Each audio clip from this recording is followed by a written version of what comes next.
We are studying chapter number 8 in history, that is the first empire, the Mauryas.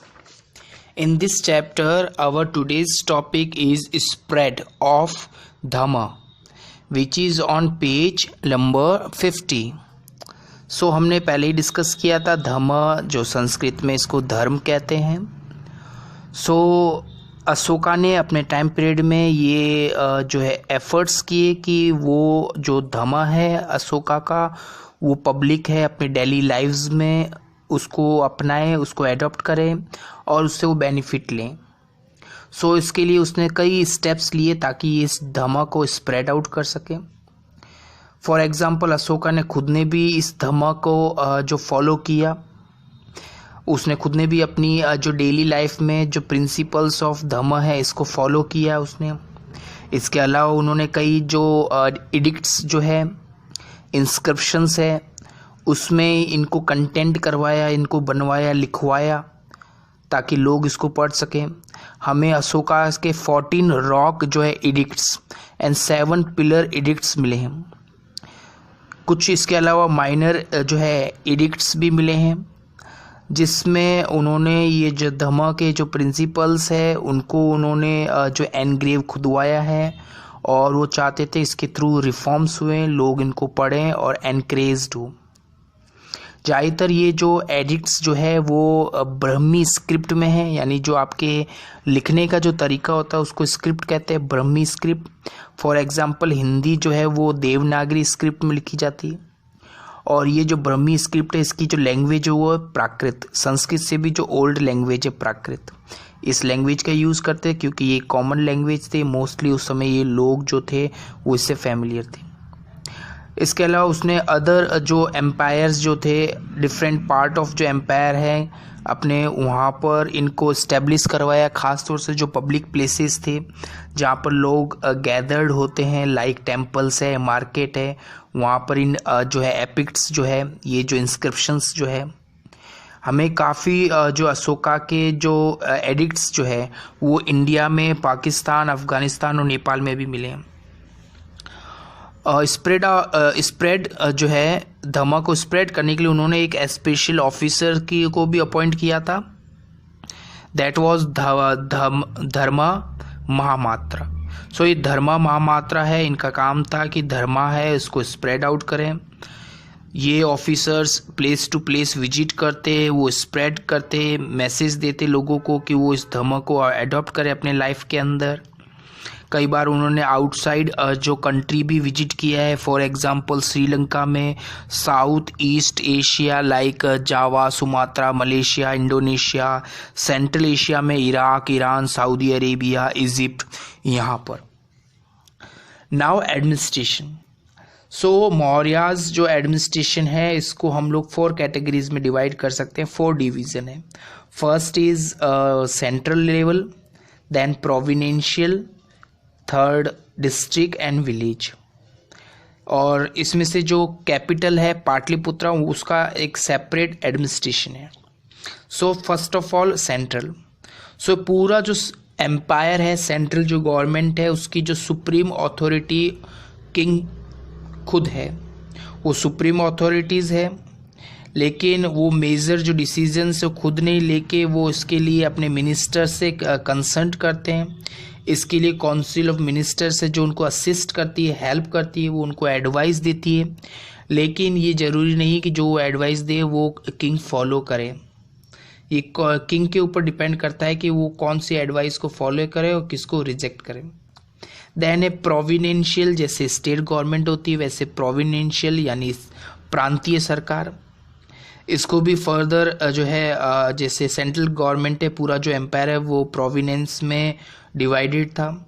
In provenance को जो Prince जो थे, राजकुमार, वो headed करते थे. वो किंग के रिप्रेजेंटेटिव्स होते थे और इन प्रिंस की हेल्प के लिए भी कई मैनी जो है गवर्नमेंट ऑफिसर्स होते थे. देन थर्ड नंबर पे डिस्ट्रिक्ट. सो प्रोविनेंस जो है या प्रोविनेंशियल गवर्नमेंट फर्दर डिस्ट्रिक्ट के अंदर डिवाइडेड होती थी. डिस्ट्रिक्ट का जो हेड होता था उसको प्रदेष्टा कहा जाता था. प्रदेष्टा की हेल्प के लिए युक्ताज जो है और राजूकाज जो ऑफिसर्स होते थे, ये युक्ताज एंड राजूकाज जो ऑफिसर्स है वो लैंड को मेज़र करने, टैक्स कलेक्ट करने, लॉ एंड ऑर्डर मेंटेन करने के लिए प्रतिष्ठा की हेल्प करते थे। देन सबसे लास्ट में विलेज।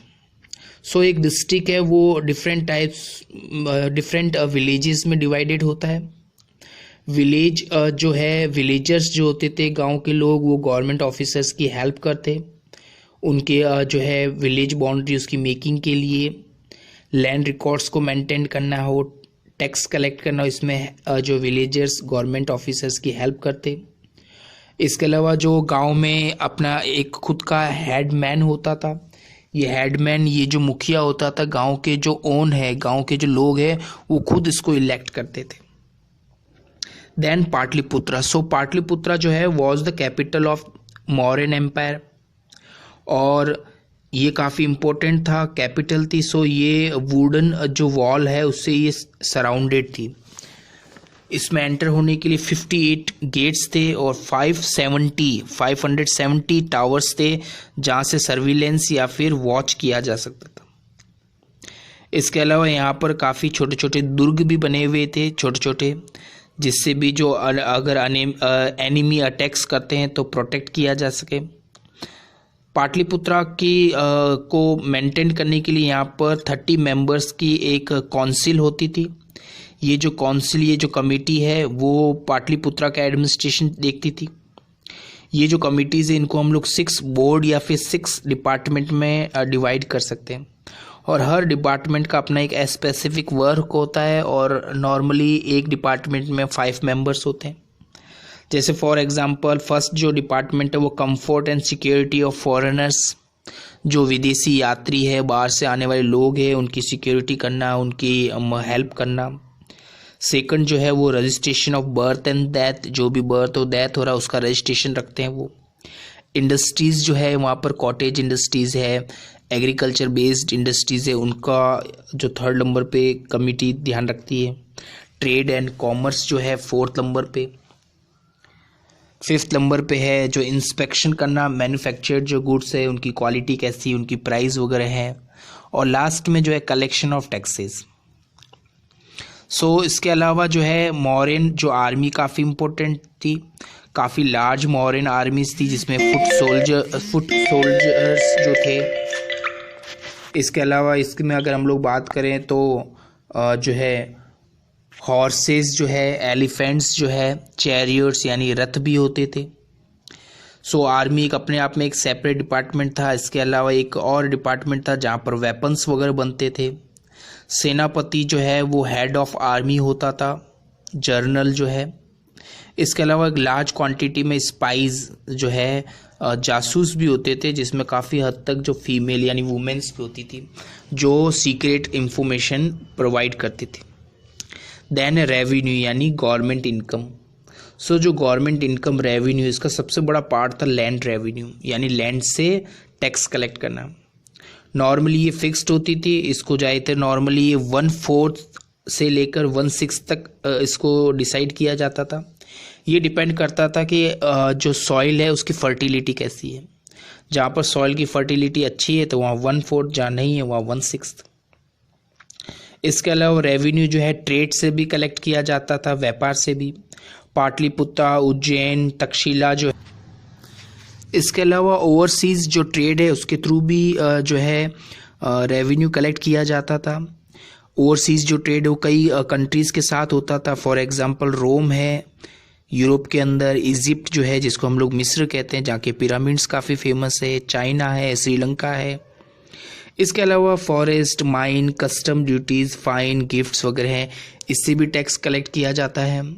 इस टाइम पीरियड की काफ़ी फेमस बुक है अर्थशास्त्र, जो हमें काफ़ी इंफॉर्मेशन प्रोवाइड करती है। इस अर्थशास्त्र में तो वाटर टैक्स के बारे में भी हमें इंफॉर्मेशन मिलती है। सो जो भी ये इनकम जो जनरेट होती थी, ये जो रेवेन्यू है, इसको फर्दर जो है आर्मी को मेंटेन करना, जो भी ऑफिसर्स है उनकी सैलरीज वगैरह है, गवर्नमेंट जो डोनेशन और चैरिटीज़ जो है पब्लिक वेलफेयर के लिए, जैसे ब्रिज बनाना है, रोड्स का कंस्ट्रक्शन, हॉस्पिटल्स जो वगैरह हैं, रेस्ट हाउस वगैरह हैं। सो इसमें जो है फर्दर गवर्नमेंट इसके ऊपर ये सारा जो बजट है उसके ऊपर वो एक्सपेंड करती थी। तो हम लोग देख सकते हैं किस तरह से जो है उस समय पूरा वर्क होता था, इतना वास्ट एम्पायर कितना सिस्टमेटिकली वर्क करता था। यही रीज़न है कि उन्होंने इतने रिसोर्सेज नहीं होते हुए भी इतने वास्ट एरिया को एक लॉन्ग टाइम पीरियड तक जो है रूल किया। Thank you.